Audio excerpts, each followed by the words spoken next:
Hello, welcome to Legislative Report. I'm State Representative Kate Harper of the 61st District in Montgomery County. One of government's primary responsibilities is to ensure an efficient and safe system to transport goods and people around the Commonwealth. Act 89 of 2013 provided much-needed funding for Pennsylvania's aging roads and its bridges, along with funding for mass transit like SEPTA. We're 2 years removed from the passage of this law, so I thought we'd spend some time today evaluating its effectiveness to this point. And I am so fortunate to have with me today the Majority Chairman of the House Transportation Committee, Representative John Taylor from Philadelphia, and also the Minority Chairman, Democrat Bill Keller from Philadelphia. They do represent Philadelphia, which has lots of transportation issues, so I'm happy to welcome them today. Welcome, gentlemen. Good morning, Kate. Well, here's what I like to do. Is have each guest say a little bit about themselves, who they are, where they're from, and what their district looks like. Since my district is suburban Montgomery County, most of my people are familiar with Philadelphia, but maybe not in the way you see it. So, John Taylor, how did you get to the legislature, and what's your district look like? Oh, my, Kate, it was like decades ago. So I am 31 years in the legislature, chairman of the Transportation Committee. But, you know, as all of us have, our primary jobs is working in our district and representing our district. So I represent from Fishtown to the south, Port Richmond, Bridesburg, Frankfurt, Mayfair, and throughout those neighborhoods. And, you know, it's also neighborhoods that we grew up in. So we have the river there. We have the mass transit elevated train running through the district. So we actually have Amtrak runs through that district. So the combination of transportation in that neighborhood is pretty vibrant, and we do our best to make sure that what we do up here translates to Philadelphia. So as chair of the Transportation Committee, that's a good committee for you to have with a district that looks like yours. It does. I was on chairman of urban affairs for a long time. That had a lot to do with Philadelphia, but this committee is vast. It deals with so many things, and it has a lot of administrative duties as well compared to most legislative duties, as that Bill and I both sit on the State Transportation Commission. Various advisory boards also require the chairman being there. We have a close relationship and have to work closely with the Secretary of Transportation as well. That's right. Well, Bill Keller, tell the viewers a little bit about how you got to the legislature, what your district looks like. Well, my district is south of John's, and it's almost, transportation-wise, almost identical. We have the port, we have rail, we have the SEPTA, all the modes of transportation that John has. How I got here, I was minding my own business. I worked down the waterfront as a longshoreman for 25 years. An opening became available, and I was always involved in politics in the neighborhood, and ran for the position, and now I'm here. All right, now I know it's like asking you to choose among your children, but isn't the port your favorite transportation issue? Well, as you can tell, I've been working on that for 22 years. Since the day I've got here, we've been working on port issues, and that's why when the Transportation Committee became available, I was the chairman of Labor, and I had heard that John Taylor was going to be the chairman of Transportation. And that did not dissuade you from taking on? In fact, I ran to it as soon as I could when I heard John was going to do it, because he has been doing such a great job in that role. As you've seen today, even in committee, we passed out 2 important bills in committee today. So transportation is in good hands, and we are moving a lot of issues forward, very important issues. Well, let's talk a little bit about the port, because I think suburban Philadelphia knows it's there and doesn't understand how important it is to the region and the state. So I'll ask you to talk a little bit about why is the port important in transportation and the economy, and then we'll give Chairman Taylor a chance to follow up. Well, the port is important because I believe, and there are studies that show, it is now the single most economic engine that can create jobs quickly. Imports throughout the world are increasing. The United States is going to increase 10% a year for the next 10 years. We're going to double the amount of imports we have. That is nothing but job creation. We have in the past let our Well, how ports. do imports do job creation? I think a lot of people are nervous about importing a lot of things. There's nothing you can do about that. The imports are going to, it's the way of the future. It's manufacturing has moved with the price. We may be able to get some manufacturing back if we do that, if we could get the natural gas into the Port of Philadelphia.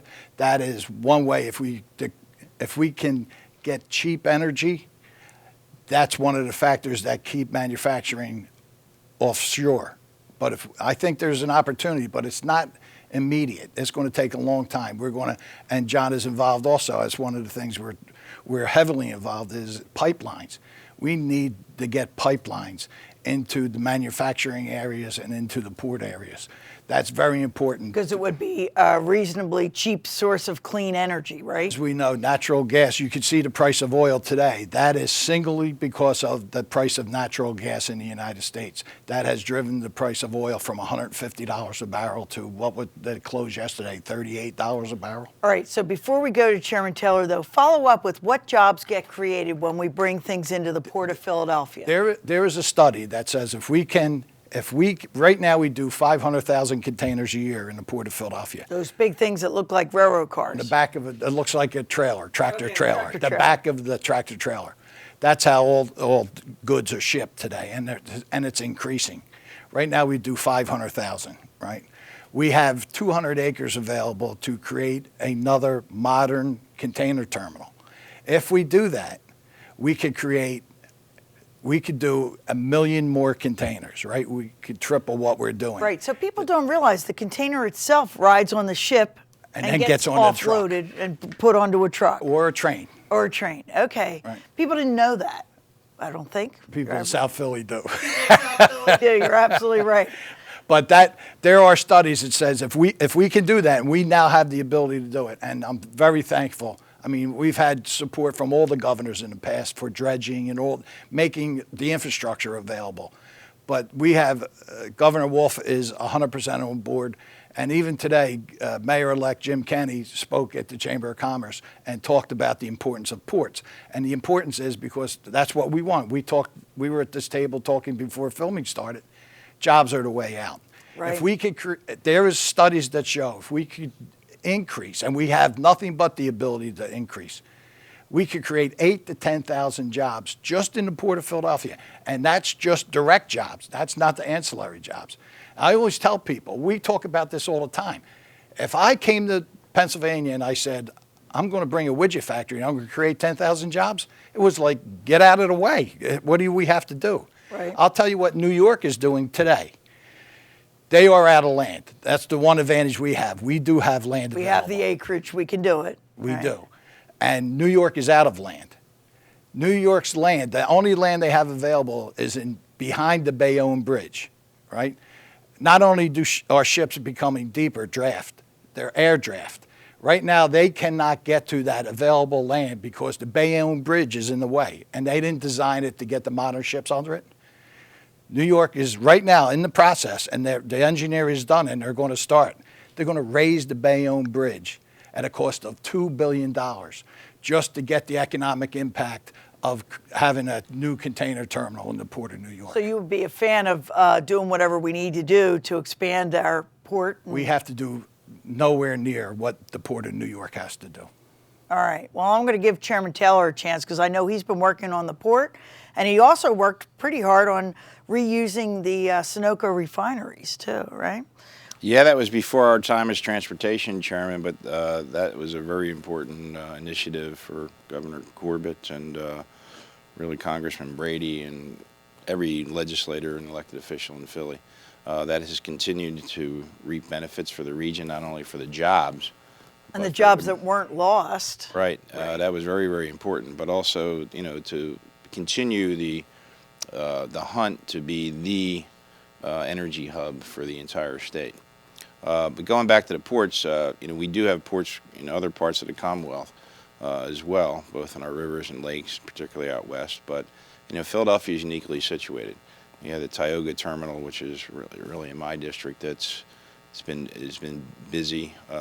We can coordinate train traffic and rail traffic to help move those products along to be better. But as well as down in Bill's district, a Packard terminal in this new Southport region that Bill fought for to get the property converted to the port. That has unique opportunities that I think this administration and our new mayor is going to pursue to do an incredible amount of different things in that one spot. So. And as we were talking before we started filming, if people can get good jobs and good incomes and buy things at the malls and pay good sales taxes, that actually helps the entire state. Yep. So that's an important thing. So, Chairman Taylor, what else do you see as important in transportation these days? I know that the three of us actually were all in favor of increasing transportation funding because, quite frankly, our bridges are falling down or in danger of falling down. And we got that done. So how's that rolling out? I mean, what do you think? Well, of that? as you know, we have incremental amounts of funding now to do those things. However, our backload of projects that we had to do were vast. So one of the more interesting things for viewers is to know about the rapid bridge replacement, where we bid out about 556 bridges at once. Right, that's a good idea. Private-public partnership where a private company actually comes in and takes some of the risk, gets paid over time from the Commonwealth, so we're not using all that money at once. And we're at not the same time, individually engineering each bridge. there's economies of scale. Right. But it also will create improvements to those bridges in 3 to 5 years instead of 25 years. So Right. there's not a list of things that are going out individually where PennDOT is paying all that money up front. It's extended over time. It's sort of like the way, our constituents buy houses. It's done over time. So that's the positive news, and we're trying to get as many projects let, engineered, and built as fast as we can.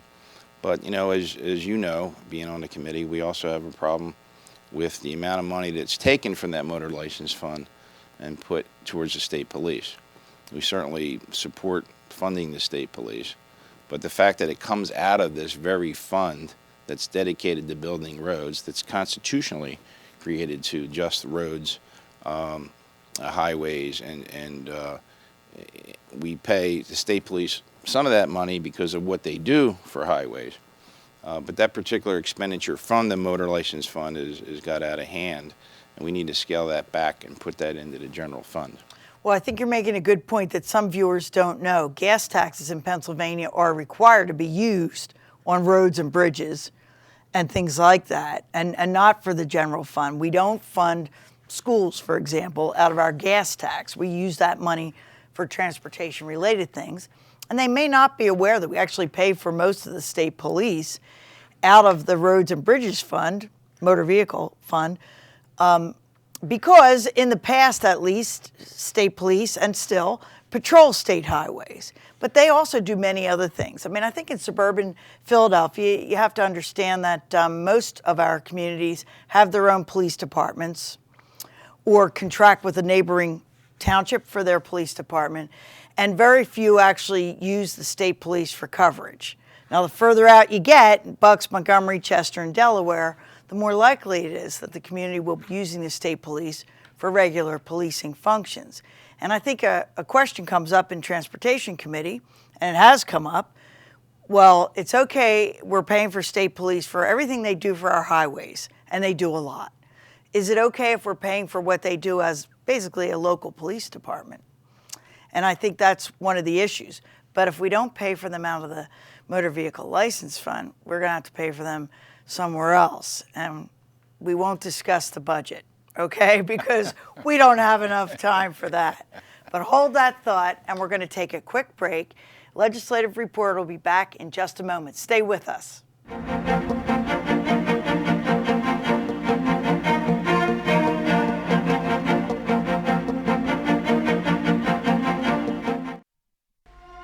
Did you know that there are 6 ornate bronze chandeliers hanging in the House chamber?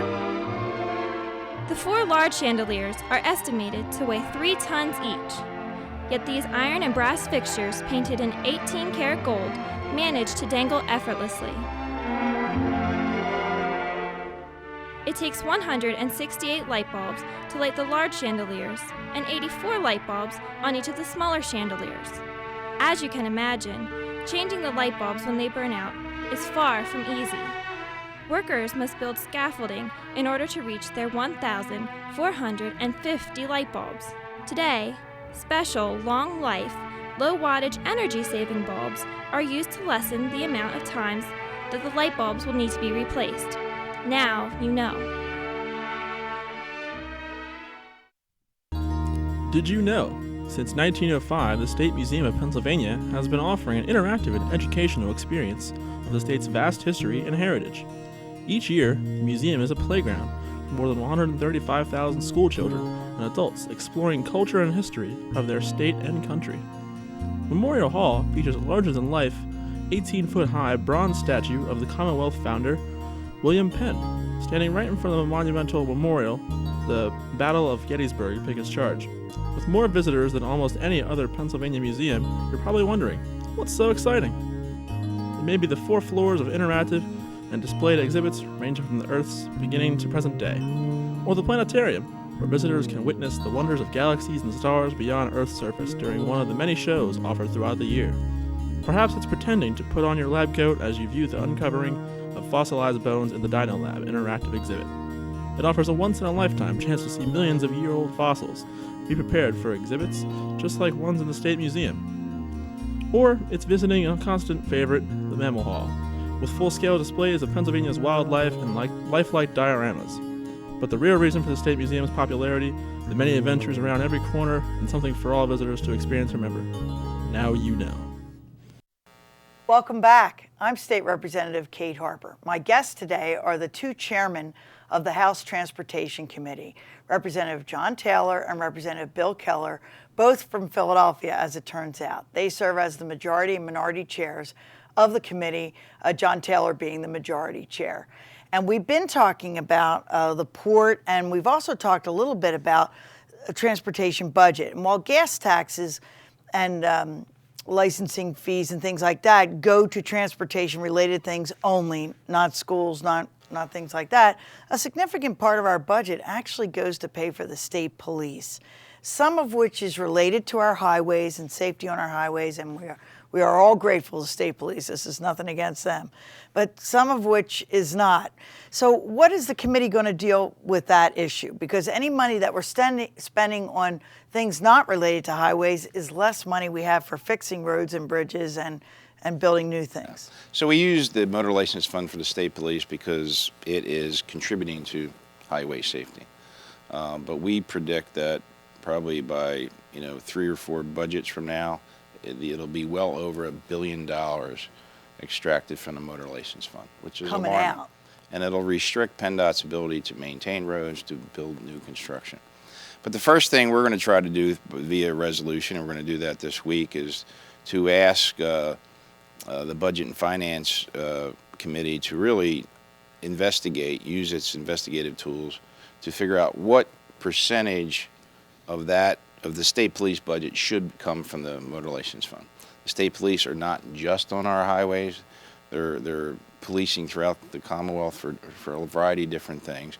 And as our staff pointed out, what if the state police is on its way to a domestic violence call?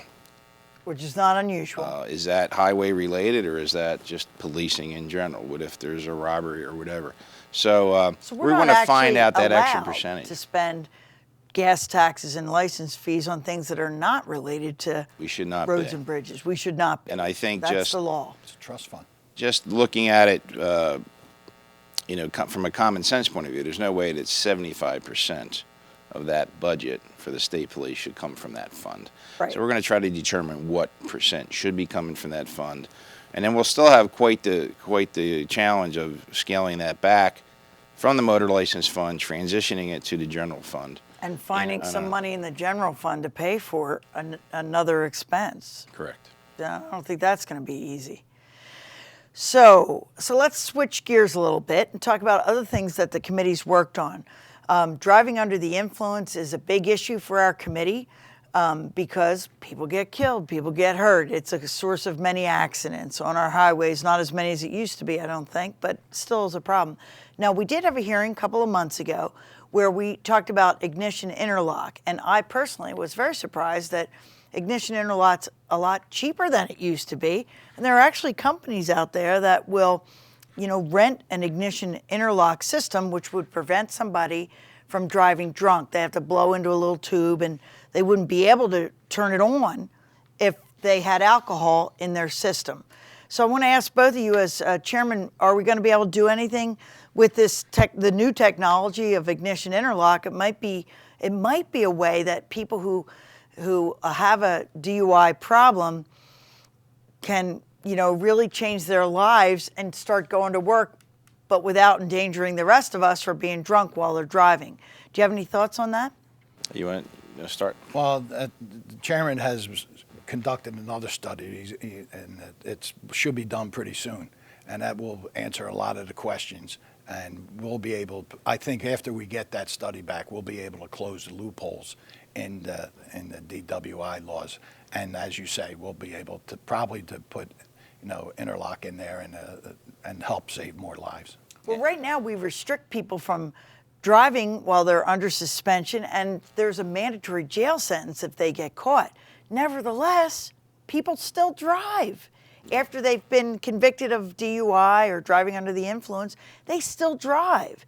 And so maybe using the technology of ignition interlock would be a way both to help those who are, clean and need to go to work during their suspension or whatever, and those who have a problem, it'll just stop them. I mean, Chairman Taylor, what do you think? Ignition interlock is technology that we now use. That's a tool for any judge it's at his disposal to really assign someone to that should they be a repeat offender. What the legislation that we have in our committee now was passed in the Senate, we're about ready to vote on this, is really to make it mandatory on many offenses. We're still tweaking about the severity of the offense, what your blood alcohol was, how many offenses should require ignition interlock.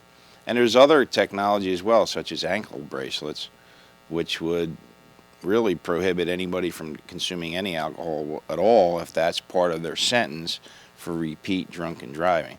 That would be a violation of their probation should they consume any alcohol. And we have the technology that would prevent them from doing so.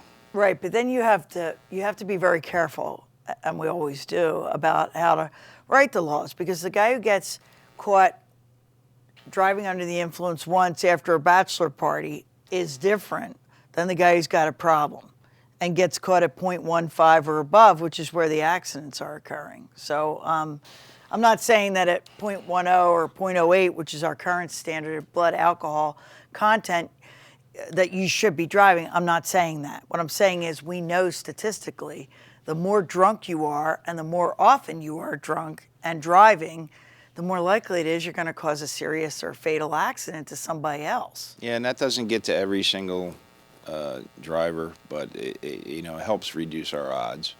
Well, I would say that we also have an issue that I'm on the task force, and we've been also looking at the problem of people actually having repeat offenses, but not being charged with repeat offenses because they haven't been convicted yet. Suppose they drive drunk September, October, November, December. If they manage not to have a trial before January, they're a first offender in January when they've actually been caught 5 times. And we had that problem in suburban Philadelphia, very highly publicized case. So I think that's something else we're going to have to figure out how we can get that under control.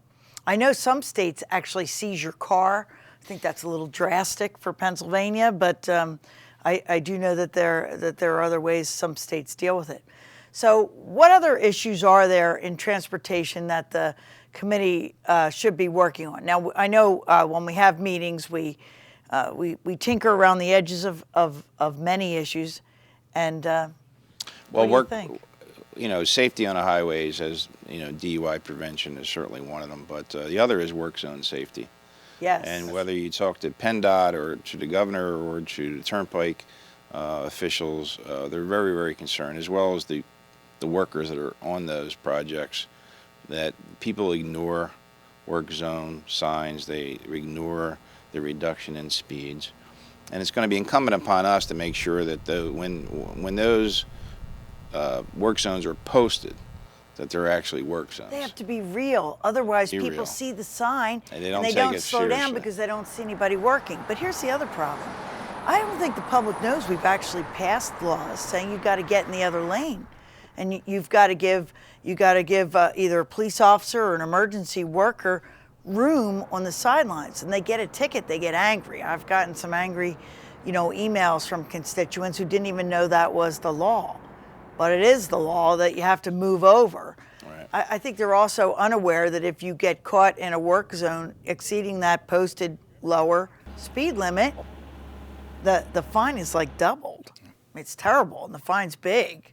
And people don't know that, and they get angry because they're otherwise law-abiding citizens. Yeah. Well, as you know, we passed legislation, and it was actually signed by the governor this week, to really increase the financial penalties that come from criminal prosecutions and convictions for work zone accidents where people are found negligent, criminally negligent. We've actually lost guys on the turnpike in the work zone who got killed. Yeah, I mean, we all can envision and go through it where you're trying to obey the speed limit and somebody's behind you who refuses to acknowledge that a work zone even exists there. Well, I think that's true, but I also think, to your earlier point, that both PennDOT and the Turnpike, and we all use the Turnpike back and forth a lot, if it really is a work zone, you post a sign, you turn a little flashing light on, or whatever you do to let the public know. But if it's not a work zone, you got to cover it over, because it's sort of like crying wolf. You can only do that so often, and people just completely flat out ignore it. Well, we traveled Turnpike a lot. I've been noticing that most of during the day when it's covered, I mean, you can notice it right away. I don't think that's such a big problem, but. Okay. But the other thing is, I think we need to get the word out that fines are doubled and it's a very serious offense. Now, I have to say, as a mother of a police officer, I did ask him, why don't you guys go to the passenger side of the car? To me, that sounded like a reasonable way to deal with it. And you know what he told me? He said, Mom, do I want him to be able to extend his arm and shoot me? And I didn't even think of it that way. But it's easier for the police officer to approach on the driver's side and keep the driver's hands in view. Every now and then you're stopping somebody for a traffic offense who's actually got something else in mind. And so I think the public needs to be aware of that. Give our workers and our emergency people, including the police, a break. Get over. Well, Give them some space. I know it's law, but it's really common sense. When you see somebody stopped on the side and the flashers are on, just pull over. That's common sense. Well, Get I think into the you're other right. lane. But if I've learned anything in my years here, not as long as either of you, it's that common sense is not all that common. So that's all the time we have for today's program. I'm State Representative Kate Harper. If you need assistance with any state government matter, feel free to contact me at my Bluebell office. The address and phone number will be shown in just a moment. Thanks for watching. Join us again for Legislative Report.